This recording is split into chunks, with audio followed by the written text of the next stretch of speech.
Hi guys. So எல்லாருக்கும் வணக்கம். Welcome to what I know channel. So இன்றைக்கி வந்து நம்ம எம்டிஹெச் அப்படின்னு ஒரு மெத்தட் இருக்குது டைம் அண்ட் ஒர்க்கில், அதாவது மென் டே ஹவர்.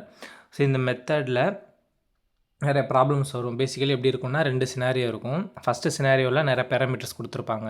அதாவது 6 மென் வந்து இவ்வளோ நாள் வேலை பார்க்குறாங்க, பெர் டே வந்து இவ்வளோ ஹவர் வேலை பார்க்குறாங்க அப்படின்ற மாதிரி. அதே சினாரியோவை கம்பேர் பண்ணி செகண்ட் சினாரியோவும் இருக்கும். பட் அதில் வந்து ஏதோ ஒரு பேராமீட்டர் வந்து மிஸ் ஆகும். அந்த பேராமீட்டர் வந்து கண்டுபிடிக்க சொல்லுவாங்க. ஃபஸ்ட் நான் வந்து கொஸ்டினோட கிவன் வந்து பார்த்துடலாம். 3 painters spend 6 hours a day for 12 days to finish a work. அதாவது 3 பெயிண்டர் இருக்காங்க. ஒரு நாளைக்கு வந்து 6 மணி நேரம் வேலை பார்த்தாங்கன்னா அந்த ஒர்க்கை வந்து 12 நாளில் முடிச்சிருவாங்க அப்படின்றது தான் ஃபஸ்ட்டு சினாரியோ. இப்போ செகண்ட் சினாரியோ என்ன கொடுத்துருக்காங்கன்னா, அந்த சினாரியோலேயே கொஞ்சம் modification. If after 3 days 1 painter லீவ்ஸ்னால் ரிமைனிங் ஒர்க் வந்து எவ்வளோ நாளில் முடிப்பாங்கன்னு கேட்டிருக்காங்க.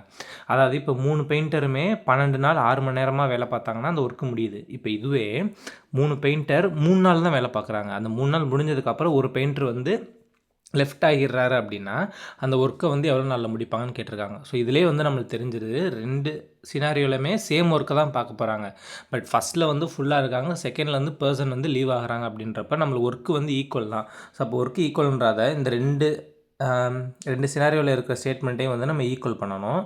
ஸோ இந்த ஈக்குவல் பண்ணுறப்ப ஃபஸ்ட் சினாரியோ என்ன இருக்குன்னா, 3 men 3 பெயிண்டர்ஸு 6 hours 12 days. அப்போ 3 வந்து மல்டிப்ளையில் போட்டுருணும். இதோட ஃபார்முலாவே வந்து நம்மளுக்கு M1 D1 H1 divided by W1. Work இருந்துச்சுன்னா டிவைடட் பை W1 போடணும்.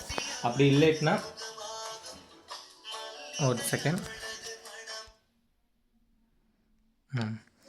இப்போ வந்து அந்த முழு ஒர்க்கு இருந்துச்சுன்னா அதை வந்து நம்ம டிவைடட் பை W1 அந்த மாதிரி போட்டுக்கணும். 2 சைடுமே டிஃப்ரெண்ட் ஒர்க்காக இருந்தால். பட் டிஃப்ரெண்ட் ஒர்க் இல்லாமல் சேம் ஒர்க்காகவே இருந்துச்சுன்னா நம்ம கேன்சல் அவுட் ஆயிரும். ஸோ இங்கே அதுதான் இருக்குது.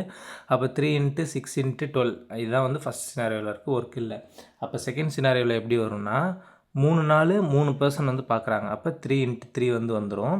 பட் மிச்சம் அதுக்கப்புறம் வந்து 2 பர்சன் தான் பார்க்குறாங்க. எத்தனை நாள்னு நமக்கு தெரியாது. ஸோ எக்ஸு × 6 அந்த 3 பேர் பார்த்தாலும் சரி 2 பேர் பார்த்தாலும் சரி அந்த ஹவர்ஸ் வந்து மாறல. ஸோ 6 வந்து அப்படியே இருக்கும்.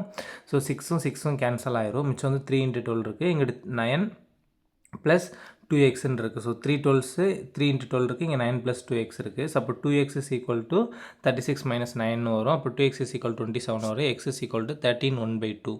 அதாவது அந்த 3 பெயிண்டரில் ஒரு பெயிண்டர் லீவ் ஆகிட்டார்னா மிச்சம் 2 பெயிண்டரும் அந்த 3 டேஸ்க்கு அப்புறம் ரிமைனிங் ஒர்க்கை வந்து 13 1/2 அதாவது 13.5 டேஸில் வந்து அந்த ஒர்க்கை முடிப்பாங்க. ஸோ இதான் ஒரு கொஸ்டினோட ஆன்சர். ஸோ எது டவுட்ஸ் இருந்துச்சுன்னா கமெண்ட் செக்ஷனில் கமெண்ட் பண்ணுங்கள். தேங்க்யூ.